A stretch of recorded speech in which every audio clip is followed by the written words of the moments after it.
emphasizing the importance of certain things, right? And like for me, I know like if somebody's working with me, I want them to work with me because like they feel like we might have a connection like between, you know, coach and client. They have a goal that I feel like I can really help them with. Things like that, you know, they like the information that I put out there. But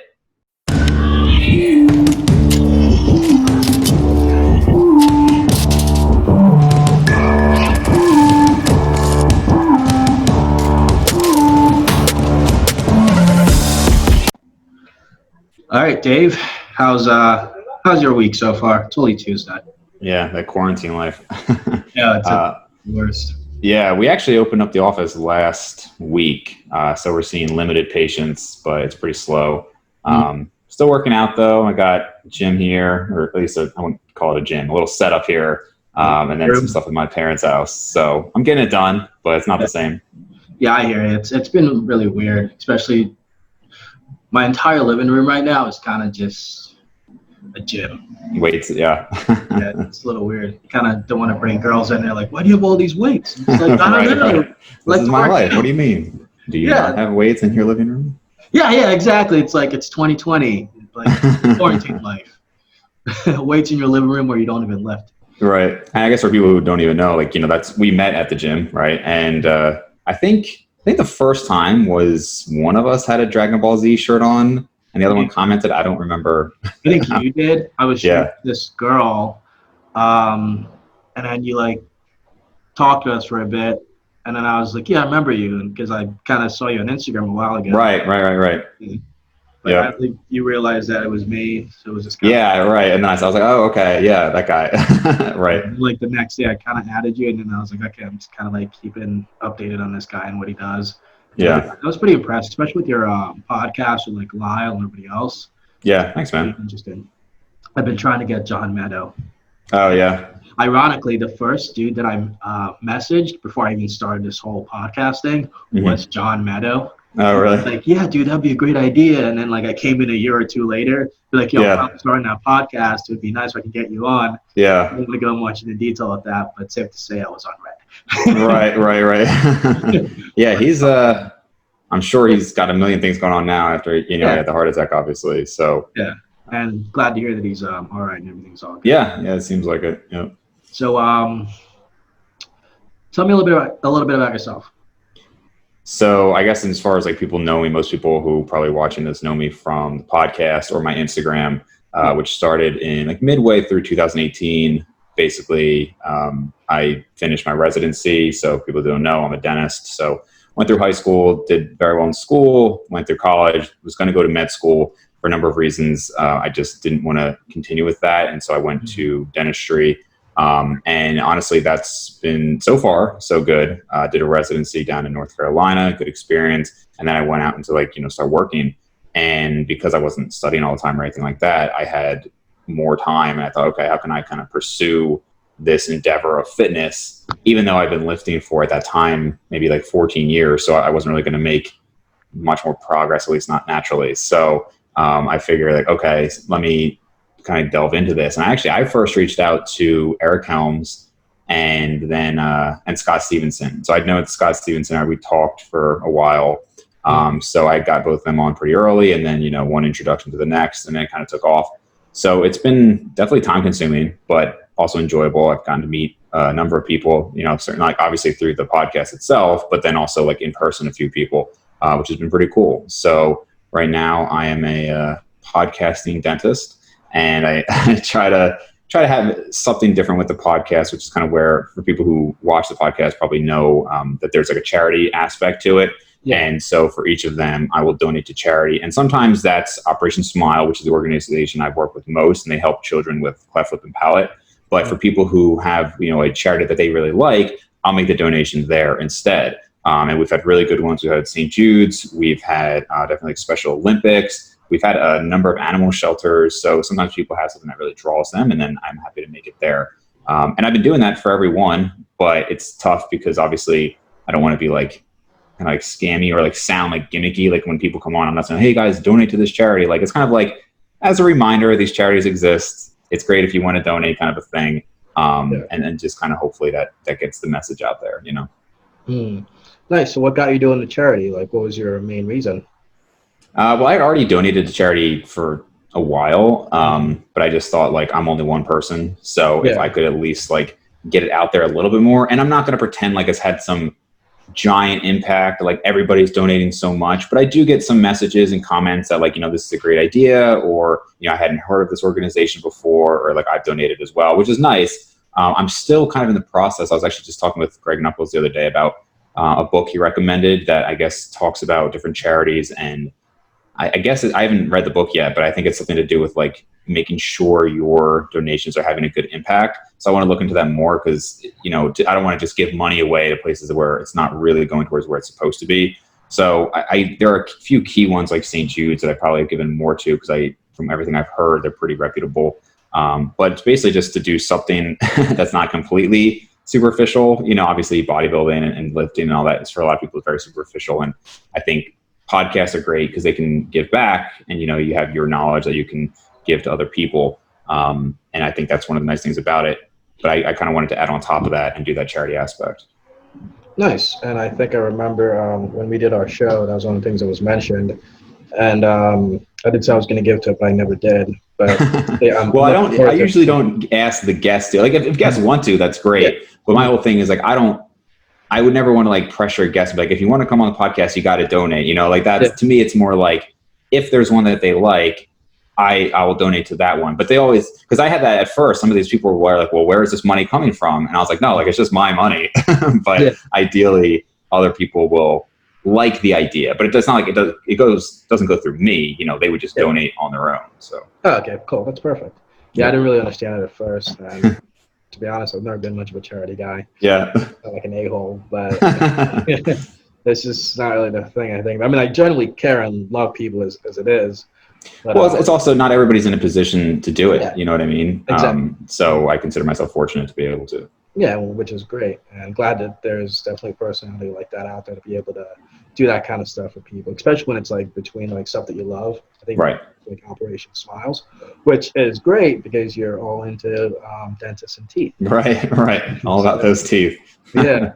Well, hopefully mine's a little chipped in the middle, but one of these days maybe I might have to. Yeah, come on by, man. I actually, Matty Fasaro? Yeah. He's on my Facebook actually. Yeah, so we were joking about I'm going to be like the dentist of the fitness industry. Yeah. Because I was talking about with like him and a couple other people. I was saying like, oh, yeah, you could be my patient. And I do a decent amount of like cosmetic work. So, obviously that's something that a lot of people in like on Instagram and influencers are into. So I was joking about being the, like I said, the dentist of the fitness industry. So if you want to come by the office, man, let me know. Yeah, definitely. I'll be down for it. What was it like growing up, starting from like, I guess from grade school all the way up to high school? Like, what was your experience like? Yeah, I mean, I guess if we're keeping somewhat in the realm of like fitness-esque, I don't know if we've talked about this, but I was kind of like a fat kid growing up. And so not like, I was still athletic, but I was definitely kind of fat. And I got into lifting really early. Like I first started dieting when I was like 10 years old. I just remember being kind of chubby. And my dad, I guess he was trying to be like, not so blunt. He said, oh, because we were going on a cruise and I'd never been on a cruise before. Yeah. He's like, if you lose weight for the cruise, you can eat more when you're on there. So I was like, all right. So I started losing weight and I started getting compliments, and obviously I loved that. And then I started wrestling, and then that weight loss helped there as far as like being in like better weight classes for me. And then it went probably too far in the other direction to the point where when I was a freshman in high school, at the time I was 5'11" and like 130 pounds. So I was very, very skinny. And I probably had, I wouldn't say like an eating disorder, but I had what I would call like a bad relationship with food. So, for the most part, it was just obsessions that I think weren't very healthy. So that's when I got into, I don't know if you know the book Body for Life by Bill Phillips. No, I have to look it up. That was like that was the first thing I read. I remember I was hooked after that. Like I just read the whole thing in like a day or two, started that program. And from there I was just like really hooked into it. So then started getting bigger, realized after a couple of years that I probably didn't have the best genetics for it. Like I was improving, but never at like the rate that I wanted to. And that's something like when I look back, I wish like, obviously now so many people talk about like genetics and limitations, and I think it can be excessive, obviously, but like I wanted to talk because I talk about it all the time. but I think it's good because it gives people realistic expectations. And I think, you know, when you were on my podcast, we talked about how you already looked great after a few years. And then 1 year jumping into like some more supplements, you like blew up, right? And, you know, you might not have Phil Heath genetics, but you have obviously a good response to weight training and the supplements. And I think it's important for people to like kind of realize, you know, this is something that you should enjoy for yourselves, because I was always comparing to things like, wow, why don't I look like that? And it made it harder to enjoy it. So now at least, you know, after 15 years, I can at least kind of take a step back and kind of realize it for what it is, you know? Yeah, and that's something that's very rampant in the fitness industry, is that people are always constantly comparing each other to like this person, this girl, and it always skews like people's perceptions of like what their body should look like, because they're chasing after certain things that they just can never attain. Right. And that really sucks. Probably explains why when you got to like when you were losing weight, you kind of got to the point where you created this eating disorder, and you had the feeling of like, hey, if I keep on eating this less calories here and there, I might be able to kind of just look smaller and smaller, because you got to that point where you were like so overweight that you don't want to like get yourself in that position again. And you feel like to keep the calories where they're at, that would have been like a great way to just eat less till you got to like 130. I mean, I'm just assuming, but that usually. Yeah, well, I was obsessed with like abs at the time. Yeah. And I didn't know the difference between like skinny fat and what these things were. So I just looked at my stomach, and I never got abs. It didn't matter how skinny I was. Yeah. So I just was never, I guess I just wasn't somebody to be able to get lean. And also like when you're 14, I mean, most people don't have abs at 14, but I remember thinking about like the few people I knew who were really lean. Yeah. And I was just like, why don't I have that yet? I need to lose more weight. And I wasn't realizing like, oh, my arms are like 11 inches or whatever. You know, I just, everything was just focused on that one thing. And you get that. I mean, that's a problem with a lot of people who are anorexic. They see this one thing and they can't recognize. That's why I say I don't think I had an eating disorder, but I definitely had an unhealthy relationship there. But yeah, I mean, comparisons, obviously the people we see on Instagram are often like the top 1% or top 0.1%, you know, in terms of their bodies or their financial success or anything like that. That's why we look at them. But it's important to realize that that's not necessarily possible. And even if it is possible, you might not necessarily want to do what it takes to get there. Yeah, and that's so true. Also, as you were growing up, losing weight and having the, not necessarily body dysmorphia, but whatever it is that you did have, did you find it difficult to make friends as you were growing up? Not really. That is one thing that, like, you know, if you listen to like Lane Norton, like we'll always talk about how he was just like terribly bullied throughout his life. Yeah. I almost, when I look back, I'm kind of surprised. They said you got nothing. Right. I got this. Right. I'm kind of surprised that I didn't have more of a problem with it. Like, because I was overweight, you know, I had like really bad teeth, I had like a really bad overbite. I don't know. I just like look back. I'm like, the clothes I wore. I was like, dude, like, what are you doing? Like, I look at that person. I'm surprised. I mean, you know, like anybody, there was a couple instances of bullying, you know, from like older kids or everything, but nothing really. So I always like had a pretty good friend group. But I do see that, you know, where you see somebody who it's like, they're just super socially awkward or something like that. And that, if anything, I feel like that is more in the fitness industry because it's like overcompensation. You know, I feel like with Lane, like he's kind of an example of that, where it's like, he was so bullied. He always talks about all the troubles he had. And then like now he's on the extreme end. But you do see some people who are really insecure about different things, and they kind of, like I said, overcompensate to some degree. Yeah, I think that's actually what attracts a lot of people towards fitness, because they want to overcompensate for whatever it is that they're lacking. Hence why most started lifting weights, and then they got into it and stuff like that. Yeah. So that's a very normal thing. Yeah. But eventually, like when you do get like older and you get more into it, you do tend to like change your mind to a different perspective. Right. Once you stay with it. That and into something else. Do you play any sports by chance? Not anymore. Now I'm too old. But did you ever when you were growing up? Yeah, I mean, you know, like a lot of kids, I played everything when I was really young. You know, baseball, basketball, soccer, football. But you know, only for a couple of years until maybe like middle school. Played soccer until high school. I remember my dad being like disappointed I didn't continue with sports because I was getting more muscular, and I think like he kind of wanted to see how his son would do now that he had a more athletic body rather than just being like super skinny. Yeah. I wrestled in high school, played tennis, but never like seriously. And then just like casual sports when I was like in dental school, but not, again, some tennis, racquetball, like, basketball, but nothing really seriously. Sometimes I do wish that I took sports more seriously. Instead of being like 100% obsessed with lifting in high school. I think it would have been better, even just from a social standpoint, to be out there. But no, I don't know. Like once I caught the lifting bug, that was just like so much more important to me than sports. Yeah. Interesting. I kind of went through the exact same thing. I did track and like everything that you could possibly think of, and then I got into lifting to train for track and kind of just get faster. And I was like, oh, okay, track sucks. Bye. Yeah, right. So I just started lifting. When you were doing sports, did you find yourself excelling at one sports than like the other ones? Like if you were to pick a sport that you were just somewhat like really, really, really, really good at, like, what was it? I don't, it's tough because there's levels to everything. And so it depends like who you're around. Like I remember with wrestling, I really wish I had stuck with it longer, because that was one of the few things where like I knew the people I was going against were good, and I did better than I expected for my experience level. So like what I mean is like I swam for a little bit and I sucked at swimming. Like I'm not a fast person. And so like somebody could probably swim for like a year and they'd be faster than me. But with wrestling, I remember like after 2 years, I was a sophomore in high school, and there were like these two kids coming up from middle school, and they were like the stars of middle school.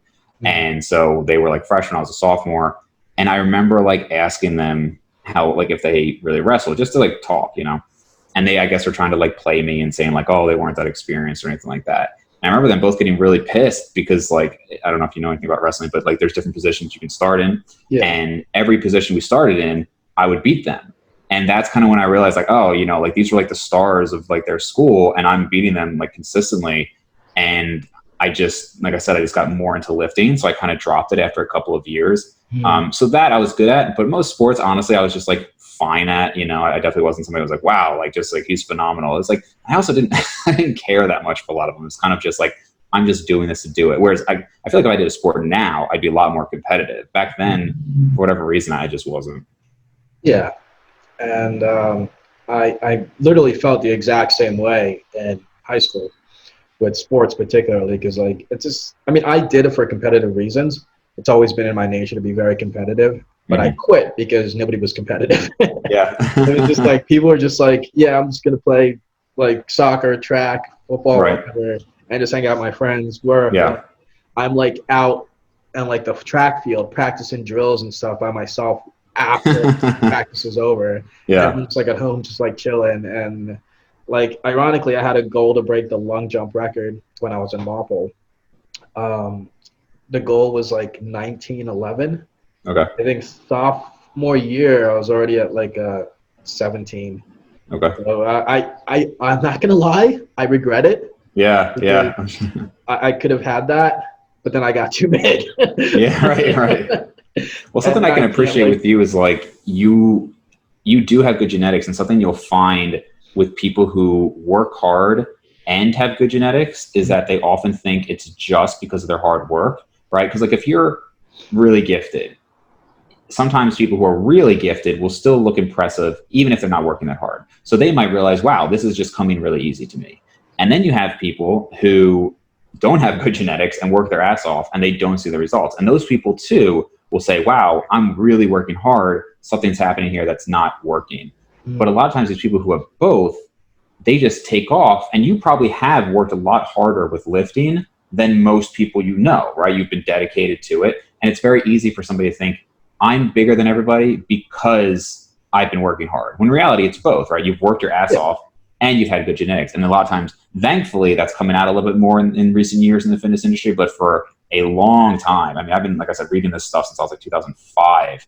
And for the longest time, man, like you go on T Nation or any of these old like sites, and everybody's just like, you're not bigger because you didn't work hard. And don't get me wrong, a lot of people don't work hard enough. Like that's definitely a thing. But yeah, it's 100% a thing. Yeah, but I do think that like people need to take into account that it's not always just how hard you work. It's a big factor, but there are limits for some people. I think also there was a podcast, not really a podcast, but like a video that Greg Doucette made on David Goggins. and his explanation was just like willpower. I think that also has a big place in terms of like sports or just anything you do generally. That was Greg's explanation or David? Yeah, Goggins? well, Okay. Greg's explanation is like willpower is genetics. There's a spectrum of willpower where some people have it, but it's not as great as like another person, like Greg Goggins, for example, who can like mess up his leg and then kind of like tie it off together and then just like still run like a full mile or swim. Right. And I think the people who tend to do like really, really well at like certain sports or things that they put their minds to have like strong willpower have that genetics to like be able to like fully explore everything that they have in terms of will. I saw Mike Tyson's progress picture recently. Of what he was like when he was 19 and then what he's like when he's like 53. Like Mike Tyson in his younger years had one hell of he had pretty good genetics. Everything else in there, but like his willpower to like do everything that he did basically never really like withered away, because you can see now he's like 53 and within just a short few years he's like, okay, this guy's a freaking monster. I would not want to mess with him. Well, that's a great point too, though, because people think like when we were talking about genetics, it's just like, oh, how much like muscle can you put on? And there's genetic components to a lot of things, including, like you said, willpower, or, you know, in psychological terms, they will call it conscientiousness, and how conscientious you are is really important, because if you do have great genetics, but you have really low conscientiousness, you're not going to get anything done.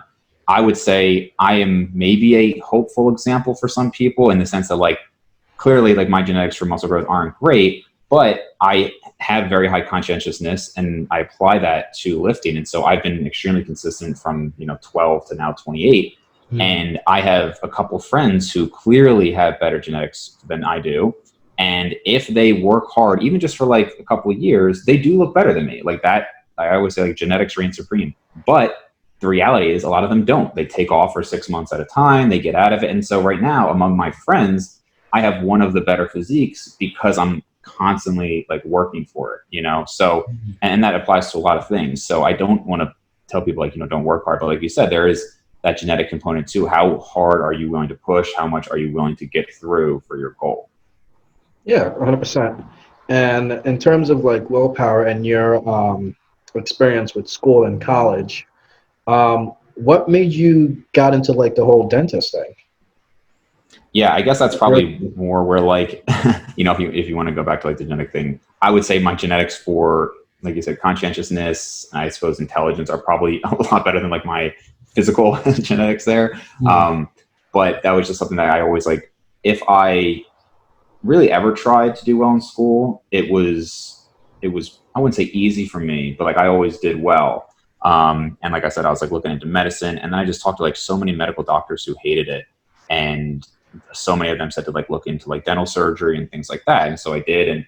And it looked cool, but it also looked honestly like a good lifestyle too, where you could have other endeavors. Like I never wanted to be like a doctor who worked 70 hours a week and like that was your entire life, like the doctors I know in my field, 35, 40 hours a week, good lifestyle and everything. So that was definitely a part of it, And then as I got more and more into it, I did find that I actually liked certain aspects of it. So like taking people out of pain, like the number of people who I've had like in tears because they're not in pain anymore is really like relieving. I mean, obviously it sucks to see them in pain to start, but to take them out of pain is great. And then the cosmetic thing, I mean, like you think like you're probably a lot more confident walking around with your shirt off or something, right? Like our physiques definitely. Yeah, I was going to say, maybe like a lot of us, we end up getting in our own head and be like, I think it's not that I have like the confidence to do it. I just don't find it necessary. Sure. But like, I mean, a lot of people, as they get more muscular, they become more confident. Yes, and, 100%. Find somebody who has terrible teeth and just never smiles. Like the amount of confidence you can give them by improving somebody's smile is like dramatic. I mean, there was a video I actually posted on my Instagram of this girl who like, she's super into fitness, had an eating disorder, teeth were completely eroded away. We did a charity case for her. It was probably somewhere between $15,000 to $20,000 worth of work. And she like just was crying when she saw the result because she was so much more confident. And, we're all kind of into aesthetics, right? And this is just like another form of aesthetics, making somebody look better. And I thought that kind of stuff is really cool because it really makes people look a lot more confident. So it's been a way to kind of incorporate my general interests of like appearance into the field. I mean, that's a pretty good way to kind of look at that as well. It's the same thing with like being a personal trainer. I like find that when people are often like overweight, maybe I'm just like judging based on that itself, but I do find that they tend to have like a certain lack of confidence.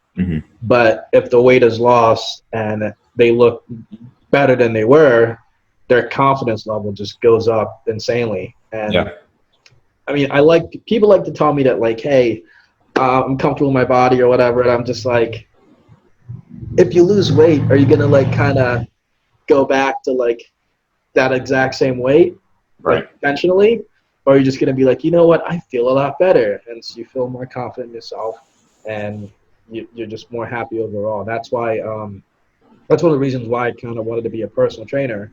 Not just online, but in person personal trainer, because I have a bit more experience in terms of like how to like handle certain situations with weight training and like counting calories and make sure I do my best to get people their goal.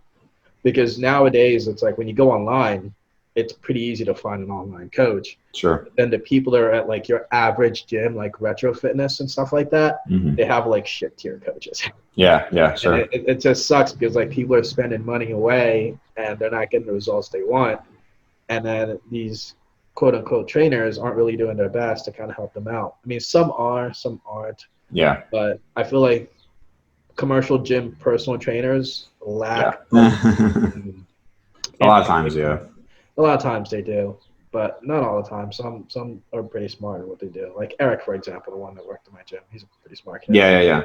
I think with, like you were saying, like, you know, people like, oh, if you lost the weight, wouldn't you want to keep it off? I think it's great to have like body positivity and all that, you know, to a point, but I feel like 90+% of the people who want to tell themselves that they're really happy with their, you know, obese body, if you could like have a genie snap their fingers and be like, okay, you're going to be fit now. You're telling me they wouldn't do it? Like maybe like 1% wouldn't, but I just don't believe that they wouldn't, you know? Yeah, exactly. So I just think, yeah, you're probably right.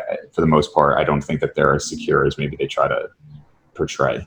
But it's always good to tell the lies to make others feel very comfortable about themselves.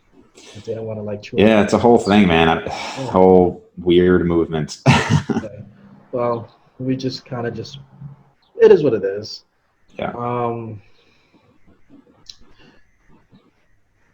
So let me say, when you got done with college, what did you do afterwards?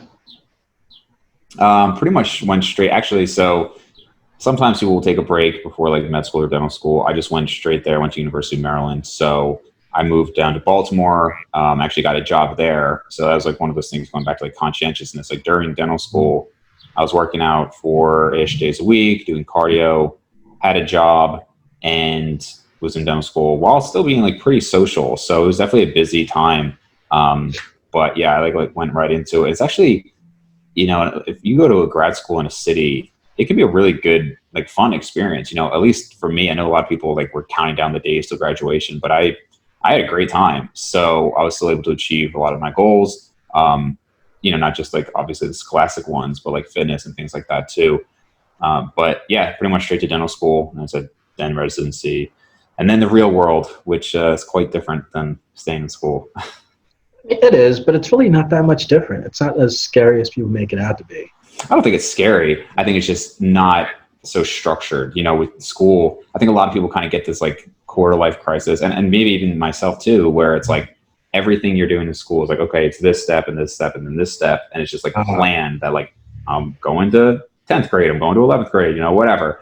Going to college for a lot of people. And there's just this plan. And then once you're in the real world, it's like, oh, damn, okay. There's not like a step that I need to be. That tutorial step is like done. Right. Yeah, exactly. Yeah. And you have to be responsible for your decisions, which is interesting to see some of the choices people make once it's now all on them, you know? Yeah, it's definitely an interesting way to put it. What other hobbies do you have besides fitness? Let's say you have fitness, you put it on a box and you kind of just close it. Mm-hmm. What else is there to you besides just lifting and being a dentist? I don't really know what else one could have in their life, Paul. Really? You asked me that question another way. I don't quite get it. Okay. All right. No, I'm just kidding. Okay. What other hobbies do you have? No, I'm just messing with you, man. Oh.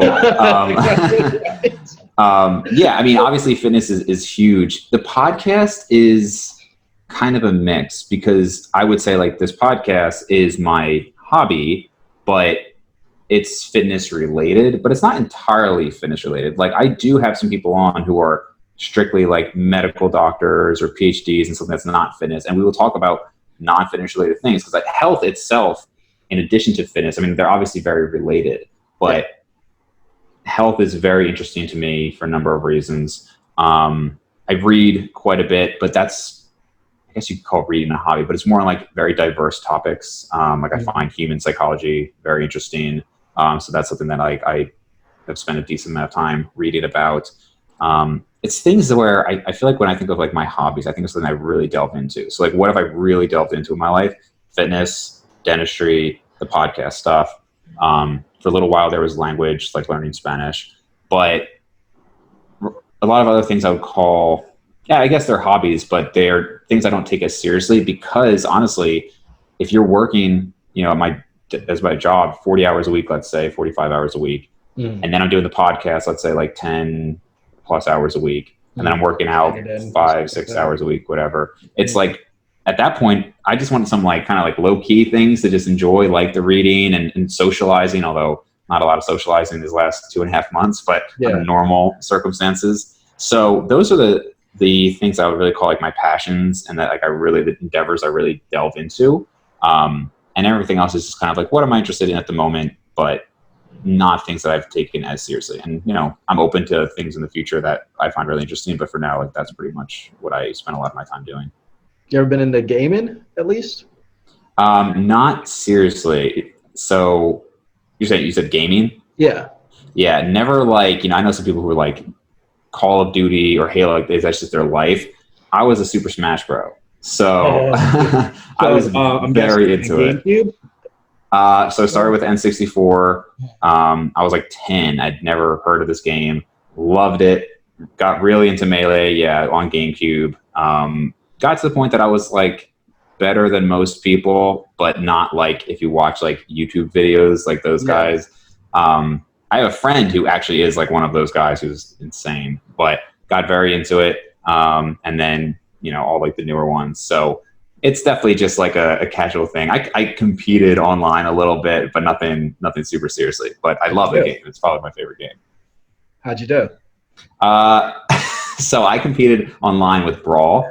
And what happened was the game came out and I did fine. And then it was like, was this in college or dental school?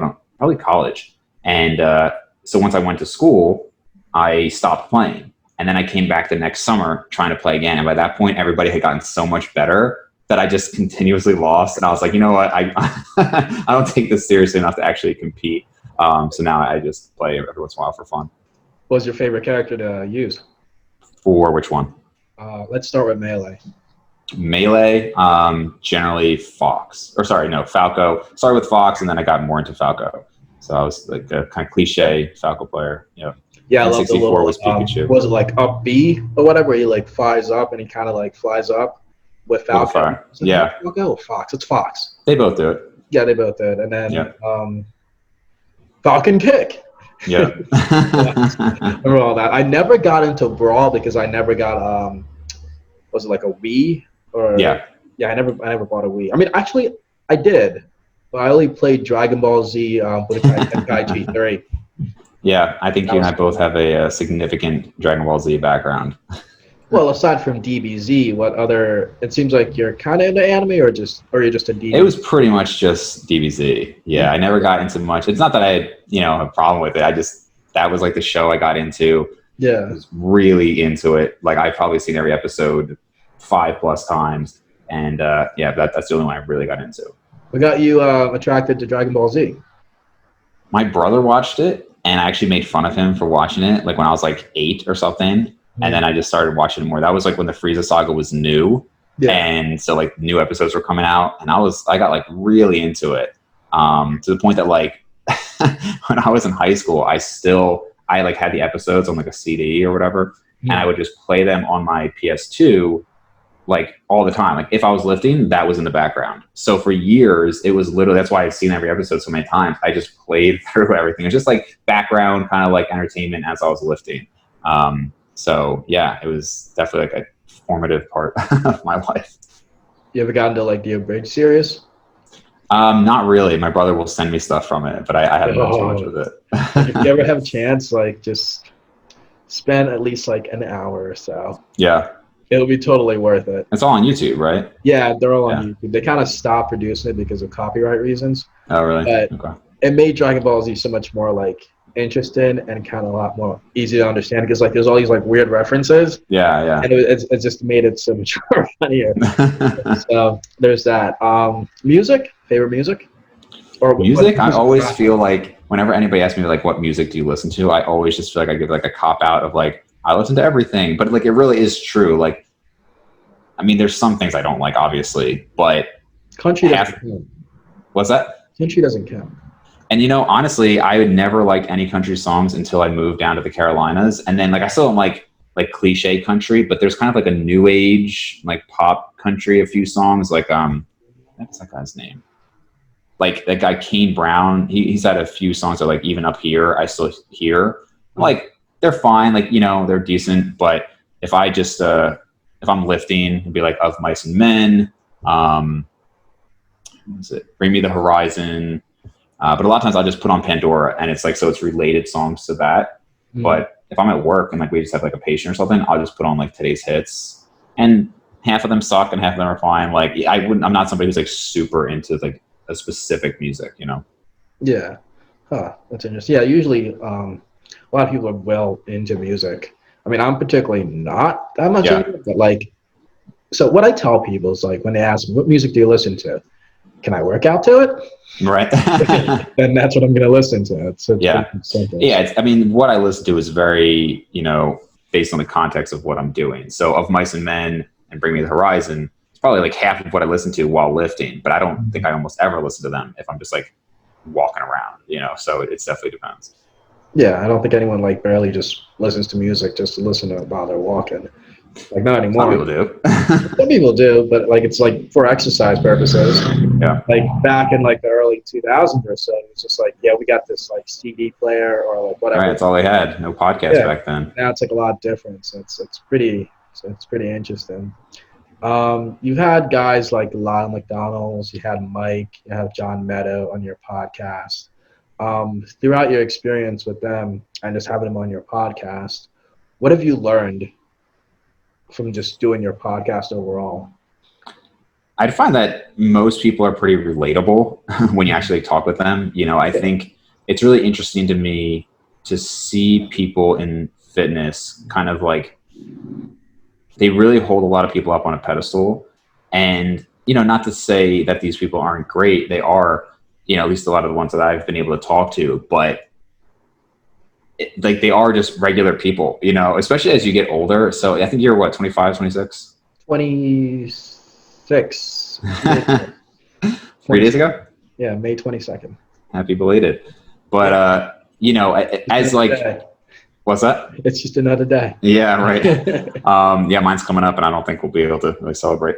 But, you know, with these people, part of it's an age thing. I think when you're like 16 and you're on these forums, like I remember somebody like who was writing on the forums answered my question. It was like, oh my God, you know, because I'm 16, this is like some author on a big website. And as like you get older, you're like, oh, like these are just kind of like normal people. But it doesn't mean that they're not great. Like for instance, I'm definitely like a Eric Helms fanboy, right? Just because I really like what he does for the industry. I think he seems like a very good person. And I think he puts out a lot of good advice.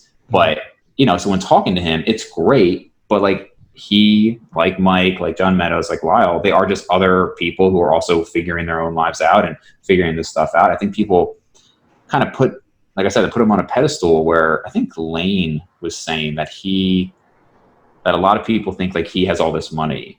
I'm like, I don't really know why you would think that. I mean, I guess he's popular like on social media, but you know, it's not like the fitness industry is just, you know, this area where people are making so much money. You know, most of these people have other jobs. Like I know people who have hundreds of thousands of subscribers and they still have a whole nother like full-time job because it's just not enough to make ends meet. You know, like if you're going into this thinking like, wow, these people, it's like, oh my God, like their life is just so glamorous. That's really not the case for like 99% of people who are doing this fitness gig.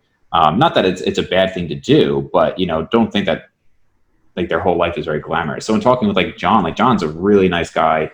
But it was very like normal. It was just good to talk with him. When I met up with Mike briefly, like at a jiu-jitsu, and he's just like a normal guy there too. So, which I think is great. You know, it would be kind of suck if like you were to meet these people and it's like, oh, they're kind of weird, or like, you know, you had them. I mean, if we're being honest, Mike's kind of out there. Mike is, I would say he's kind of like quirky, you know, yeah, like he's extremely funny. And he's like, it's like, he's just his own person. Yeah. And it's very interesting because like you would look at him through like all his podcasts and stuff, like his attitude and the way that he acts on camera and like off camera is like the exact same. Yeah. Right. Yeah. And I mean, you know him way better than I do, but I've talked to him maybe 3 or 4 times now. But yeah, he acted exactly as I would expect, but it's kind of cool when like you can actually have like face to face or even off air, you know, like once you're not recording and have like some genuine conversations with people. That's one of my favorite things about the podcast so far is just, you know, I've met up with Greg Nuckols, Eric Trexler, Gabrielle Fandaro, 1 or 2 other people, and obviously you. But it's been, you know, like you make these like connections and it's cool to kind of like demystify it a little bit. Just like, yeah, this is like a regular person with their own theories on training or life or whatever, and kind of delve into that. Mm-hmm.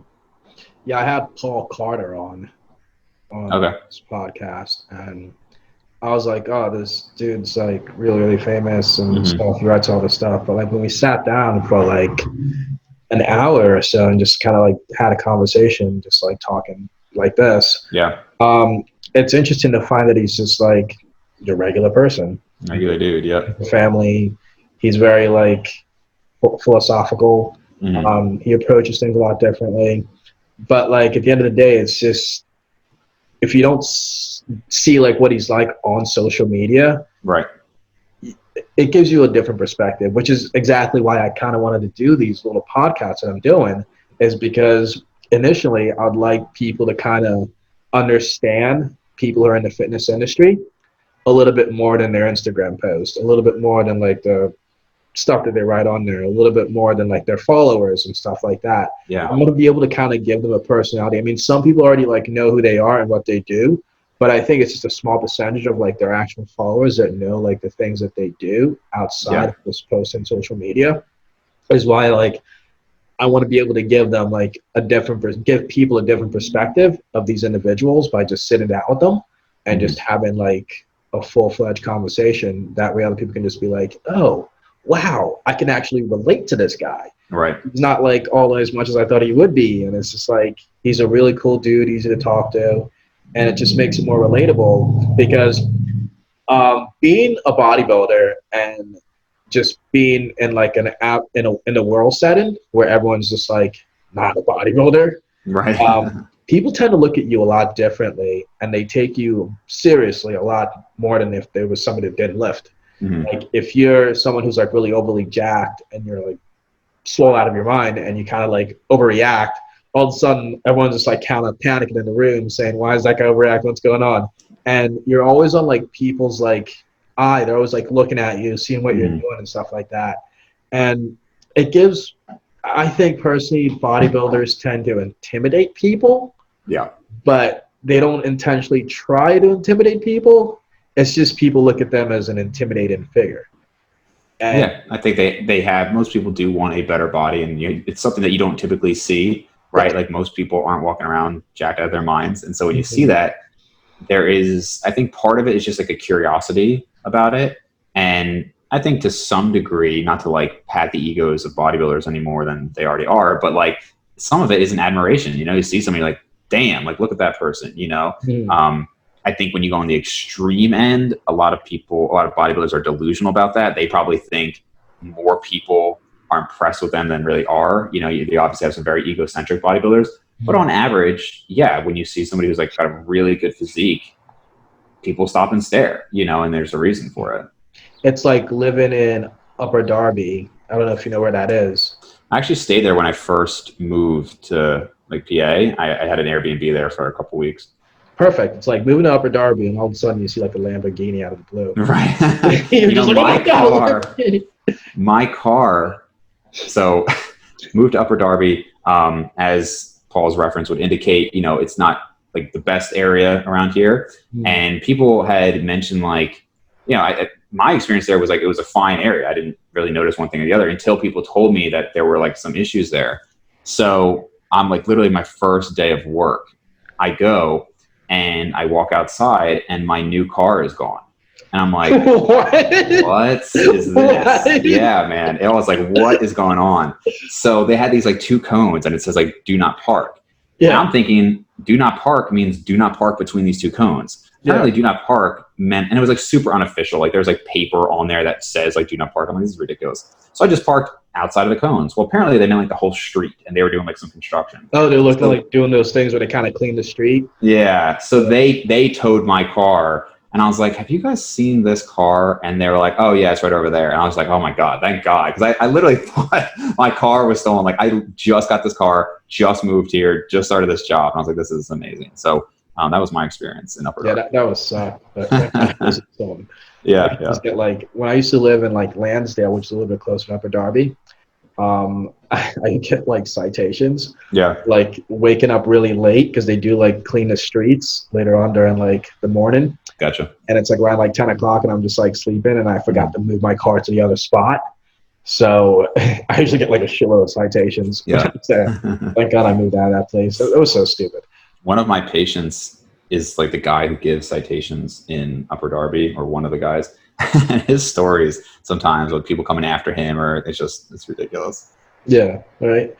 But not to deter away, but that's essentially why I have this, because I just want people to see the fitness industry as a whole from a different perspective than just like, oh, you have a lot of Instagram followers, you look a certain way, so I have to like judge you and stuff like that based on how you are the first few seconds. Because from what we know in terms of like psychology is that the first impression matters a lot. Sure. And being people who are specifically bodybuilders, to actually go back to what you were saying about like bodybuilders are very like egocentric and stuff like that. I think that's a very interesting way to put it, because you don't see guys like Phil Heath, Ronnie Coleman, or Jay Cutler, or Dorian Yates being that much of an egotistical, narcissistic individual when you like kind of just look at the stuff that they do. But it's because of like who they are and how like their size and like of course the trophies and like the wins that they've had. Right. People tend to give them a different perspective, a different look. It's like, oh, you're Jay Cutler, or you must be like this really cocky narcissistic guy. But at the same time, it comes with the price of just being a champion. Like you have to be able to be kind of confident in who you are. And you won all these titles, like you have to be able to own up to it. And I think that's what most people don't understand. Yeah, and certainly not. It's not always going to apply. You know, you're going to have every personality you could imagine in bodybuilding, just like any field. There's going to be different people. Mm-hmm. I would agree with you for Jay from what I've seen. I would agree with you from Ronnie, probably Dorian. I don't know Phil Heath. He does personally to me come across as like more egocentric than the other people. But that's just from what I've seen, you know, on social media. So who knows? I think I met him out of the shows that I went to. Really nice guy. Yeah. But Sean Roden is a dick. Sean Roden or Sean Ray? Sean Roden's a dick. Really? Yeah. What's that story? Because I hear Sean Ray's a dick. I hear that a lot. What's that? Yeah, I don't know about Sean Roden though. What happened there? So we had the Philly Expo a while back. And maybe it was just a stupid response, a stupid question that I asked him. So he like showed up. He's got like his little like big stuff and stuff like that. And I'm just like, hey, how's it going? You're a really cool bodybuilder and stuff like that. Like based on what you see and how I look, what do you think I could work on? He was just like, just train. That was pretty much it. And I was When just was like, this? yeah, Philadelphia Expo, Fitness Expo. What year? I think 2017 or 2016. Okay. So you were already like pretty developed guy at that point, right? Yeah, that's where I actually met Mike. I think it was 2017 that I met Okay. Mike there. And I don't think I've ever like said the story of how I kind of know Mike. Yeah. But I I used to make fun of him. Oh yeah. If we're being honest, I used to make fun of him because like we're part of like the Hollywood Rabbit Cage back in Okay. the day, and he did like a bodybuilding competition, and his conditioning Oh yeah, I've seen the when I was pictures. younger, it didn't seem like it was that great. So I also got into like the concept of just like for a guy who knows what he's talking about, blah blah blah blah blah. His Yeah. condition wasn't really that great. But then again, like I said, you kind of don't really know the person till you Sure. actually meet them. And when I actually met him for the first time, he was really, really cool to talk to. I even told him, yeah, I kind of saw your picture, and the reason why I want to say something is because I figured, yeah, you didn't look so good, sure. But then he like explained to me, yeah, all this stuff and stuff like that. And then like since then, I've just been like talking to him, texting him eventually if I need something or ask him like questions and kind of like Yeah. get more understanding and stuff like that. But yeah, the whole idea of like social media gives people a different perspective, and it's weird, and I don't like it. Yeah. No, actually, I don't like the majority of social media. It kind of sucks that I really like the podcast, and Instagram is better for like personal interactions, like on like a day-to-day basis. Obviously on the podcast, I could talk a lot longer to somebody, Mm. but my like back and forth is with people on Instagram. So that's great. But man, like 90+% of Instagram is like pseudoscience, like bro shit, or just stuff like people just being like rude, people who don't have their life together, acting like they have their life together, selling stuff. It's like Ripping kind people of off, disheartening. lying, falsifying stuff, It's photoshopping just, stuff, and it's just like, yeah.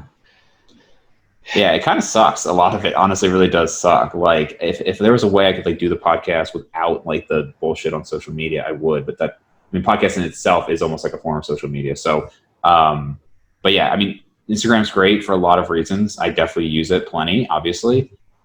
It's just that's why like when I see pages like Eric Helms, it's probably one of the reasons I'm like a big fan of his. It's like, man, like this guy has found a way to like be successful doing what he loves, and there's no drama on his page. There's no like bullshit. Like the other day, just yesterday, he was posting up his workout.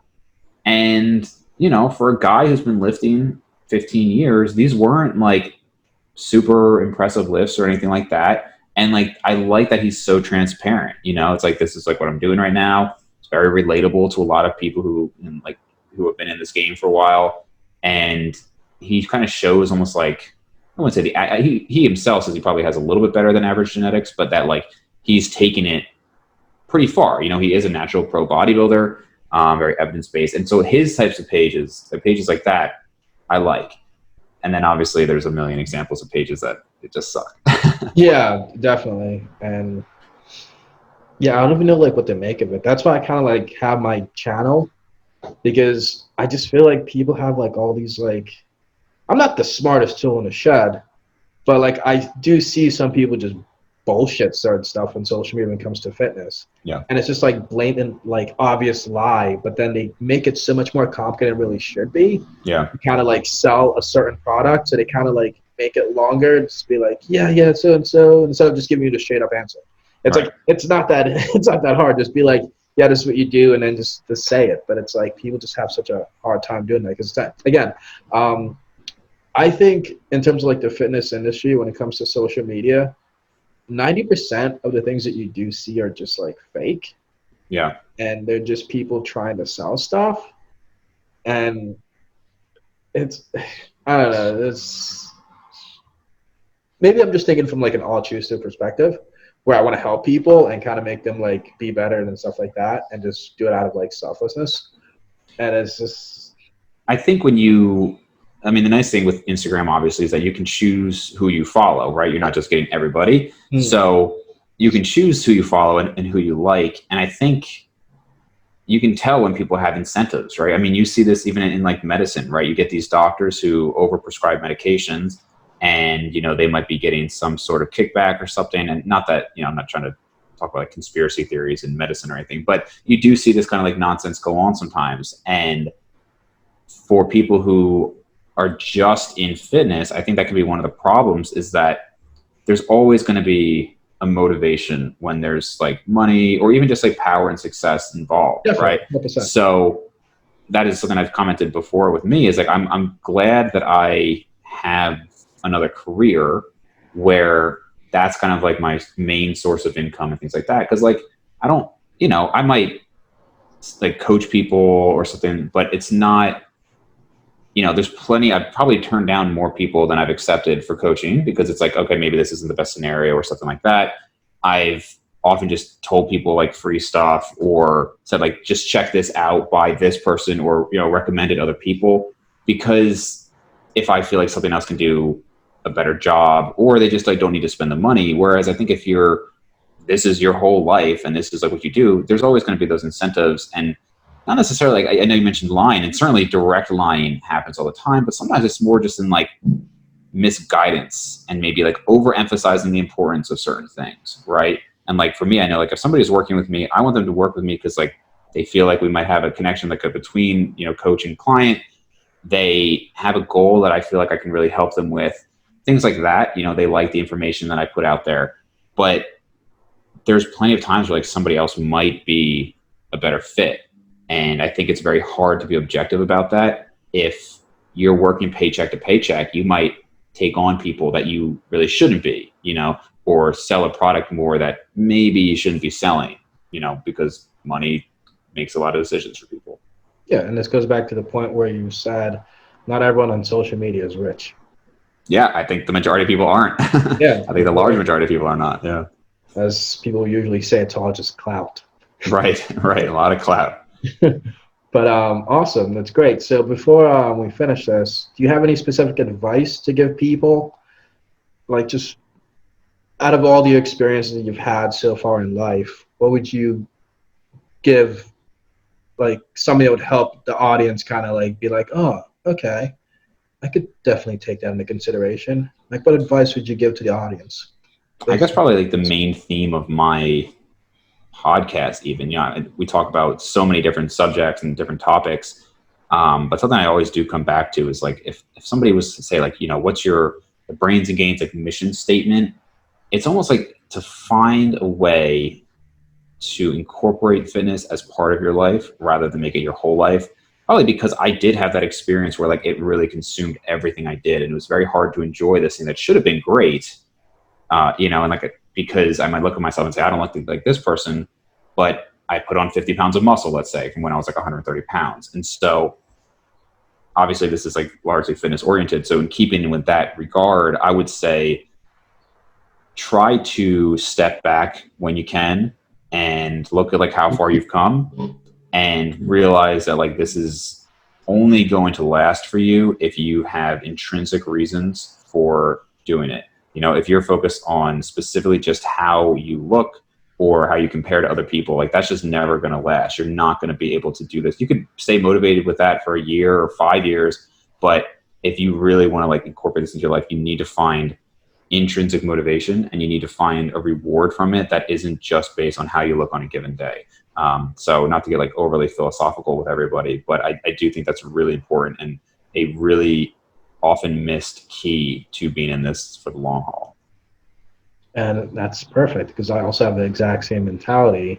When it comes to fitness overall, whether that just be eating, training, dieting, competitive aspect, people tend to put like everything in one basket instead of just like balancing out their life. Because I don't think people understand that like going to the gym takes like 45 minutes to an hour. I mean, for me. And eating is just like doesn't really take that long. You should be able to like do other things in your life and balance things out than just think fitness 24/7. Just think like, hey, I got to train, I got to do this, I got to do that. It's like you go to like Mike just made a video recently where they're just making fun of people who go like too hard and like So that was hilarious. But on YouTube or Instagram? It's on YouTube. It's on their YouTube. But quite essentially, it's like when you're training, yeah, you can be serious, but like during your sets, you're like between your sets when you're taking breaks, you can definitely just like fool around, like have some fun, get to talk to people, get to know people and stuff like that. Don't take it so seriously. Just like live a little. And it's the exact same thing with like fitness. It's just like you don't put everything in one basket. You always like have like a little percentage of like fitness related, but then be able to enjoy the rest of your life and just balance everything out. Because I think from my years of bodybuilding and just like being all into this is that it's not supposed to be your life. It's actually supposed to enrich your life. Sure. And that's pretty much it. But, yeah, totally agree. Yeah, but other than that, I greatly appreciate it. Thank you for taking the time to do this. It means Absolutely, a lot. man. Yep. Thanks a lot, man. Sure.